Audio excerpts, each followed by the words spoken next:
अच्छा राजा साहब, इसमें कुछ चीजें कहीं से ये भी डिस्कस हो रहा है कि ये जो रीजनल कंट्रीज हैं, यानी जिस तरह आपने कहा कि रीजनल रीजनल हेजमोन बनने की कोशिश कर रहा था भारत, और वो समझ रहा था कि शायद पूरे रीजन का ठेकेदार वो बन चुका है।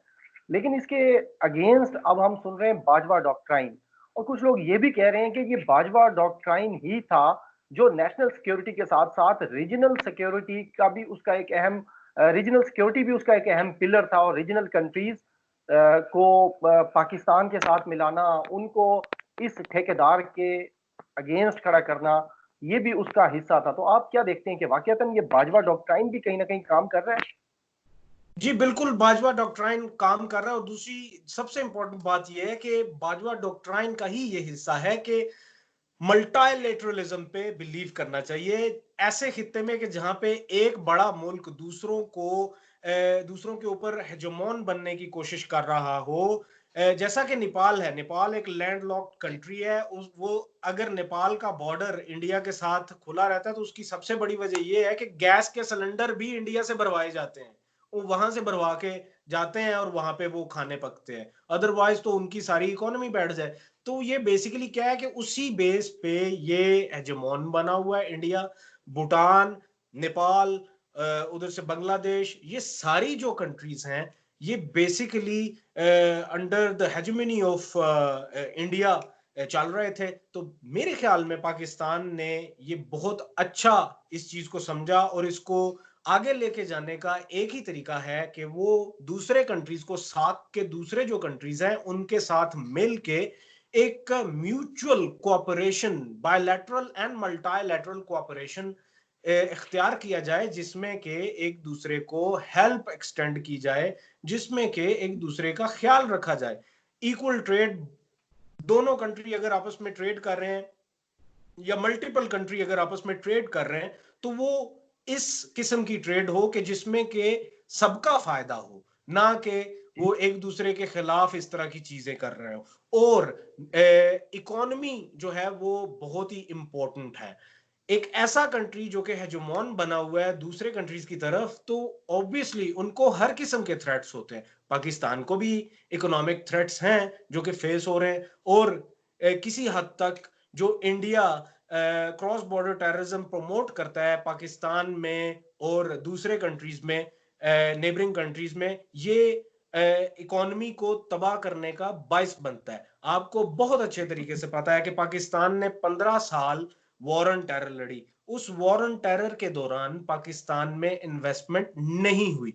उसकी सबसे बड़ी वजह यह है कि जब एक कंट्री की सिक्योरिटी फ्रजाइल होती है, एक कंट्री की सिक्योरिटी जब फ्रजाइल हो तो उसमें फॉरेन डायरेक्ट इन्वेस्टमेंट नहीं आती। क्यों? बिल्कुल ऐसा क्योंकि जो फॉरेन इन्वेस्टर्स हैं वो ये देखते हैं कि जहां पे मैं इन्वेस्ट करने जा रहा हूं वहां पे क्या मेरा पैसा डूब तो नहीं जाएगा। तो इस वजह से पाकिस्तान की इकोनॉमी को शदीद नुकसान पहुंचा। जो वॉर ऑन है। टेरर शुरू होने से पहले अक्सर कहा जाता है कि बांग्लादेश की इकोनॉमी एकदम से कैसे बढ़ गई। एकदम से ऐसे बढ़ गई कि जो इंडस्ट्रीज पाकिस्तान में काम कर रही थी, इवन के there are people from Karachi जो कि पाकिस्तानी है, लेकिन सिचुएशन ऐसी क्रिएट की गई पाकिस्तान और कराची में भी कि वो भी अपनी जो इंडस्ट्री है वो यहां से उठा के बांग्लादेश ले गए। तो उनकी इकोनॉमी तो बेहतर होनी है, वहां का जीडीपी तो बेहतर होना ही है। Pakistan during 15 years directly was countering the terrorism. अब जबकि पाकिस्तान ने टेररिज्म पे काबू पा लिया है और पाकिस्तान अपनी इकोनॉमी को बेहतर करना चाह रहा है, तो हर एक तरीके से वो पाकिस्तान कोशिश करेगा कि हर एक तरीके से अपनी इकोनॉमी को बेहतर किया जाए। यहां पे मैं एक बहुत ही इंपॉर्टेंट बात करता चलूं कि अफगान पीस प्रोसेस बहुत अहम है, पाकिस्तान के लिए भी और खित्ते के लिए भी, और अफगान लोगों के लिए तो है ही। अब वो अगर बेहतर होता है, अफगानिस्तान का पीस आ जाता है, तो जो सेंट्रल एशियन स्टेट्स या जिनको रिपब्लिक्स, जिनको कार्स कहते हैं, ये जितनी बिल्कुल भी हैं अफगानिस्तान के ऊपर ऊपर, ताजिकिस्तान, उज्बेकिस्तान, किर्गिस्तान, तुर्कमानिस्तान, ये जितनी भी हैं ये बेसिकली सीपैक से वो भी फायदा उठा सकते हैं। और इसीलिए चाइना को इस चीज का इल्म है कि सीपैक जो है वो बहुत ही इंपॉर्टेंट है, और अफगान पीस प्रोसेस अगर हो जाता है, कामयाब हो जाता है, तो सीपैक जो है वो उनके लिए भी एक रूट बन जाता है, ट्रेड रूट। और अफगानिस्तान में अमन जब होगा तो वो फिर डायरेक्ट कांटेक्ट जो है पाकिस्तान का अफगानिस्तान के थ्रू वो बन जाएगा, लैंड रूट्स बन जाएंगे, सब कुछ बन बिल्कुल सही, जाएगा। तो बिल्कुल ये सही। इकोनॉमी के लिए भी बहुत बेहतर होगा, रीजन के लिए भी बहुत बेहतर होगा। लेकिन एट द सेम टाइम मैं आपको 27 मई में जो यूएन की जो मॉनिटरिंग टीम है, उनकी जी जो रिपोर्ट आई है, जो लेटेस्ट रिपोर्ट आई है, उस लेटेस्ट रिपोर्ट में इस चीज को हाईलाइट किया गया कि इंडिया से टेररिस्ट जो हैं वो आईसिस खुरासान को ज्वाइन करने के लिए अफगानिस्तान जा रहे हैं। और दूसरी एक और इंपॉर्टेंट बात ये है, जो लास्ट ईयर 2019 के जो ईस्टर संडे आया था, उसमें जो बम जी धमाका हुआ था उसमें कोलंबो में एक चर्च में, उसमें आपको याद होगा कि वहां पे भी ये जिक्र किया गया था कि इंडिया का हाथ मुलविस हो सकता है। वो बेसिकली बिल्कुल इंडिया का डायरेक्टली हाथ मुलविस था, वही लोग आईसिस के में अब शामिल हैं।